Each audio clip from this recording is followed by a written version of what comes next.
Welcome back to our Groundskeeper chat series. I am your host, Meg Kruger. I am the content lead with Pioneer Athletics, and we are live from Daytona Beach here at the SFMA conference. I'm joined by my unofficial co-host, Mr. Christopher Bell, which every time I've introduced you so far, I've said Christopher.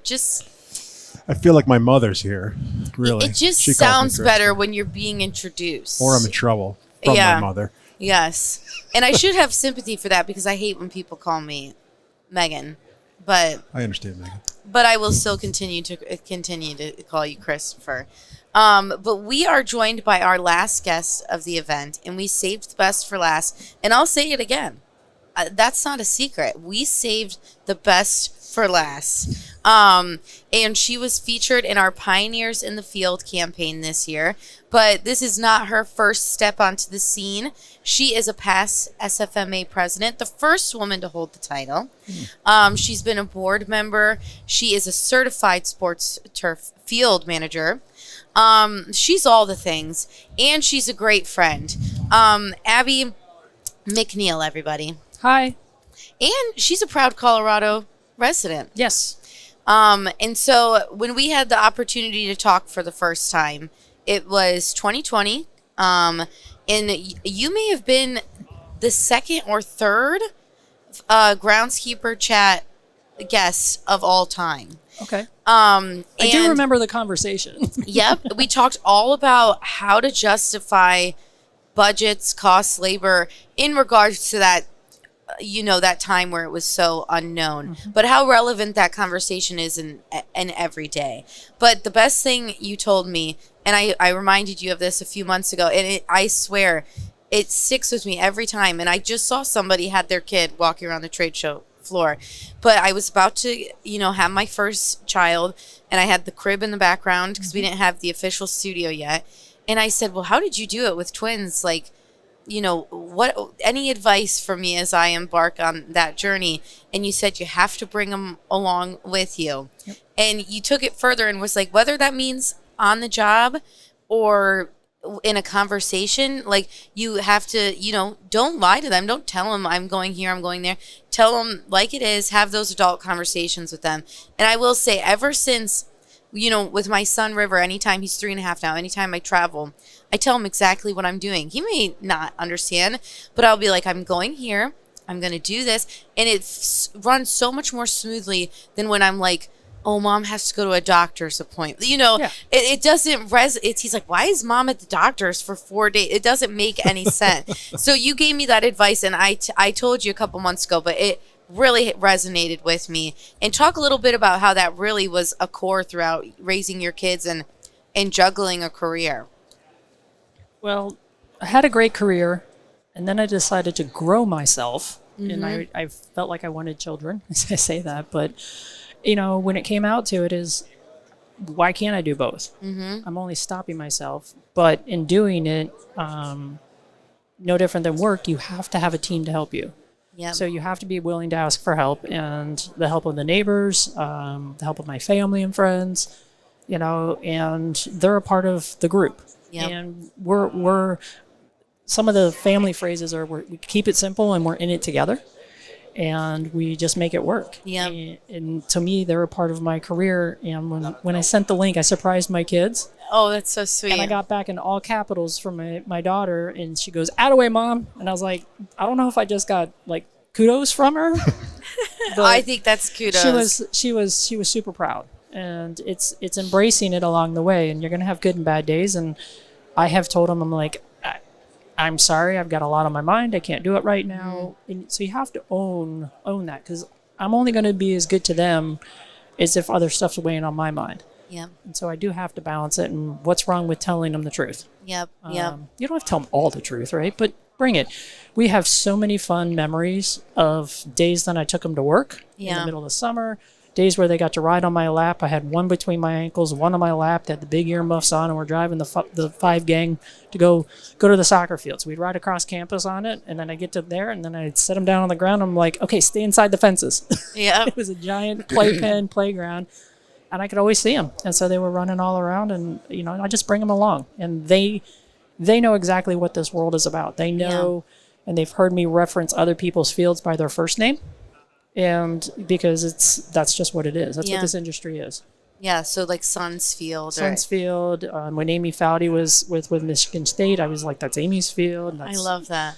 Because that's who they are to me. And while it's a field and it's got a better title and things, I want it to the person that I know. Yeah. And we take lots of family trips. It was brought up yesterday. Is we vacation and we go see people that we know. Yeah. I've seen a lot of great friends in spring training down in Arizona. Because I go there, but we've gone elsewhere, and I honestly think they miss it now that they're older. Yeah, it's not that they don't like it; they miss that opportunity to go places. So cool. So yeah, they were a main part of the profile I had the honor of writing about you, and we also had the opportunity to talk to your dad, and he was so sweet, so proud. And you talked a little bit about how he instilled so much in that work ethic, and I loved what you said. You know, one thing you taught your kids was something that he handed down to you. When you say you're going to do something, do it 100%. Yep. But, you know, you also had this incredible community outside of family ties, a family in the industry that I had no problem finding plenty of people to say beautiful things about you. What did that really mean for you when you got to look back and be like, okay, you know, I knew that they had an impact on my career, but for them to give that back and say, wow, Abby changed the course of my career. I'm still very humbled and lost for words. Because, again, I look back at it as every time I've influenced somebody, I can pick somebody or several people behind me that influenced me. Biggest advice I'd gotten from previous board members or leadership is you got to share it forward. Yep. And so you got to take people with you, and even if it's just by being you and owning your mistakes or champion what you're doing, answering a question, whatever it is make it a difference for both of you and take others. I'm still very humbled by all the words there. I can't digest it all because I just don't have words back. I told you that. I was like, here's one spelling correction, and I got nothing. And it's not for anything other than, you know, I don't view myself as any different than anybody else in this association or industry. I've had great opportunities and made the best of it. The relationships are something that you can never take away. And so I'm very prideful of that, and I want to keep building it and contribute where I can. And, you know, it's words are words, and I'll stumble the rest of this conversation if you get me to say it.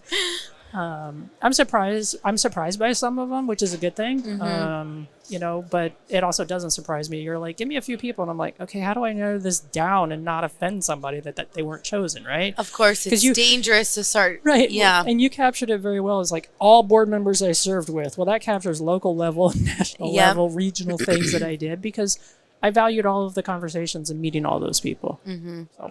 And what did that look like, building that community? You know, you talked a little bit about you had to have that community on the home front with raising your kids, but how much of a role did that building that community serve as a lifeblood for your career as well, the people in this industry?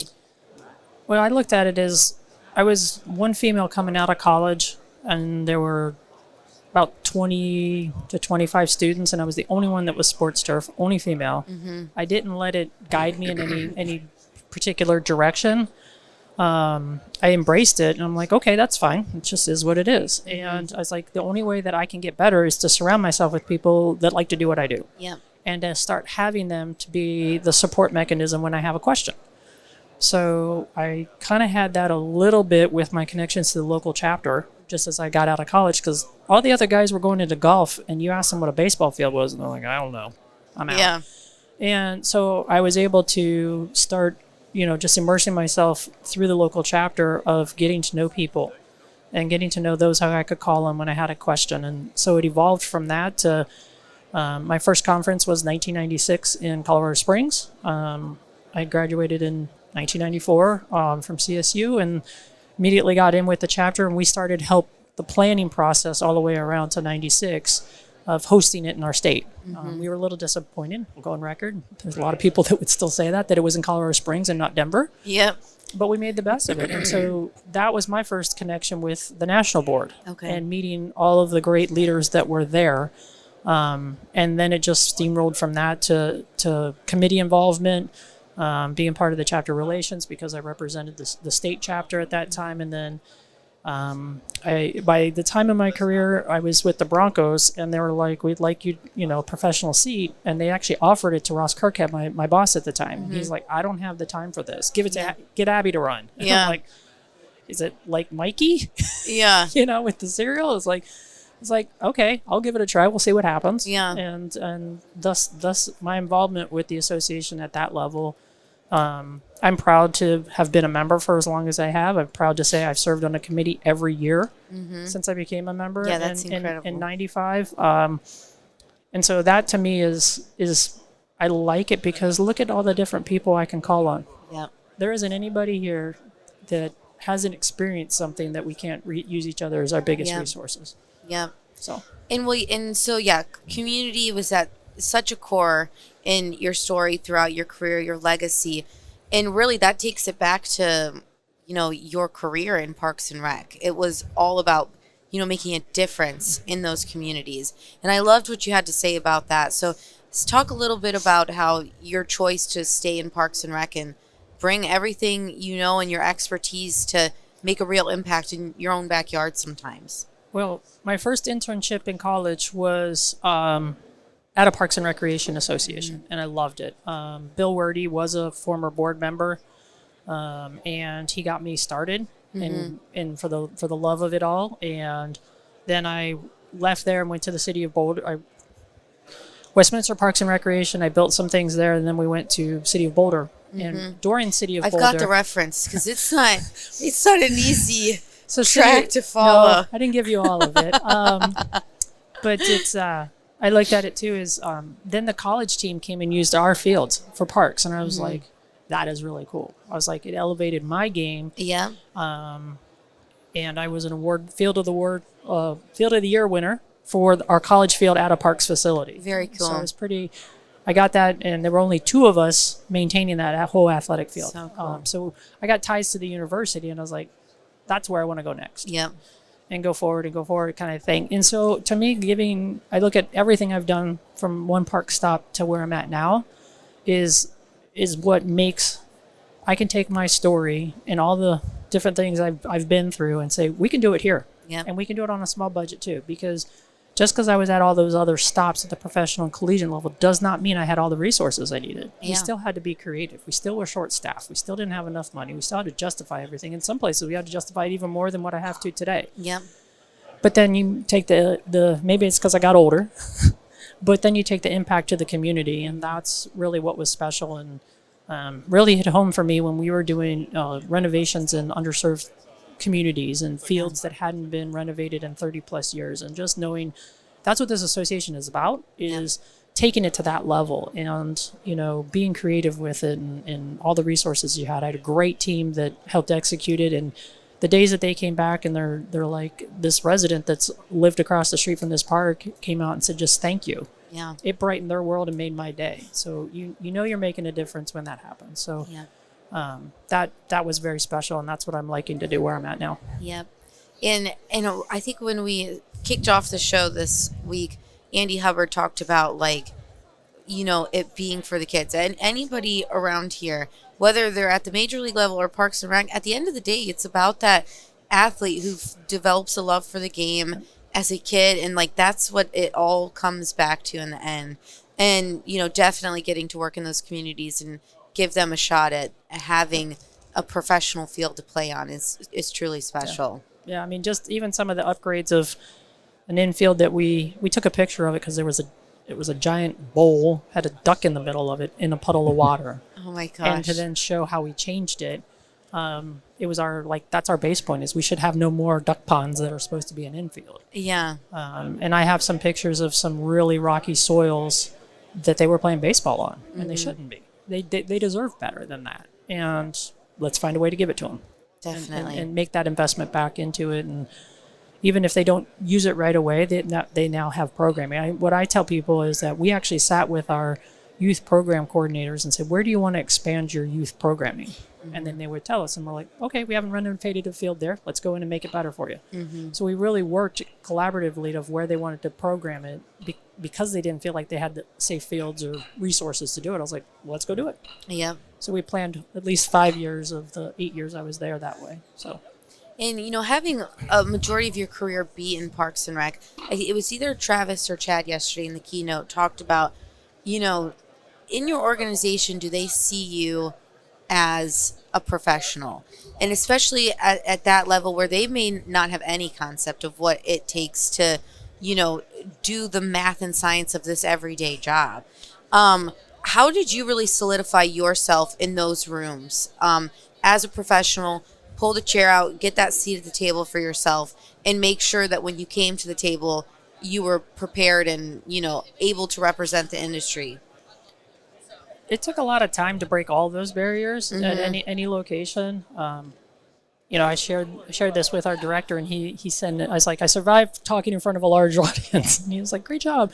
He goes, if only the community really understood the value of what a local sports turf manager does to provide the same surface as their favorite athlete, the world would be better. And it's like, if my director can say that, and he's an aquatics guy, he comes from that side, but he gets it. Yep. And so having some champions internally understand that helps say, no, they need to be involved and they need to be a part of it. And so it's through the conversations and the networking in your office space and not giving up and not backing down. You have to almost learn to talk their language to be able to get that door to open, to be able to then get the seat at the table. And it's not trying to not be who you are. It's understanding how your message needs to connect with what they're trying to get. And I've evolved it over time. I've been patient with it. I've had a lot of supervisors embrace the fact that I have the credentialing, I have the knowledge, I'm willing to share it. I still have stuff to learn, and they'll bring me along too. So. Definitely. Well, very cool. And we just had Aaron Fink on, and he talked a little bit about how, like, in their organization, like, even the fans that come to the games know who they are. And I thought that was cool because we talk a lot about social media, especially this week. I even had an entire session about it. It was a big part of the keynote. I went to a session this morning, social media, but paired with what you just said, finding the people in your own internal office, your own internal community that can champion what you're doing and just know what you're doing. That holds just as much importance. Yeah, I was in a meeting last week on a trail connection that's an underpass under a major road. So a couple major projects happening, and I won't necessarily have a lot of influence in it, but I got a seat at the table. Yeah. And when they pushed out the Pioneer in the field recognition internally, the director of economic vitality stopped and said, "Thank you. Oh, wow. Great job." I'm like, I've only crossed paths with him like 6 times, and one of them was at the meeting, and I know who he is. I was like, wow. I was like, how is he connected to what I do? Yeah. And he doesn't necessarily have to be that true connection. Is he sees the value in what I'm offering, and the value of what I'm trying to bring to the city, not just to my team. Yeah. And so I think it resonates out that way a little bit. But just I guess it's just the proof's in the pudding, but don't give up. Yeah. But I really think it's like anything. When you give a talk, you have to know who your audience is. So when you're trying to get that seat, or the push in, or the value behind it is, I think sometimes we have to step outside of who we are every day and go the other direction. We can't always be. There's 2 times when I'm like standing behind operations and not seeing how it'll affect recreation. Yeah. And so I have to bring in how it's going to affect recreation, and tie it into them. So there's a connection to buy it. Speak their language. Find what resonates with them. But don't let your message get watered down in the process. Of course. Yeah. I mean, it is that.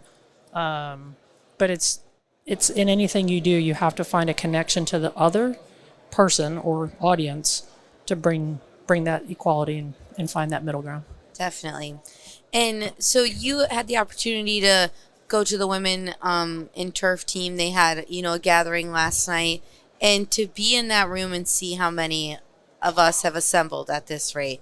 How excited are you for those students or someone at the start of their career, knowing that they don't have to go at it alone like you had to in many cases, like that they have that community built in already? I think it's amazing. When I was sitting at the keynote,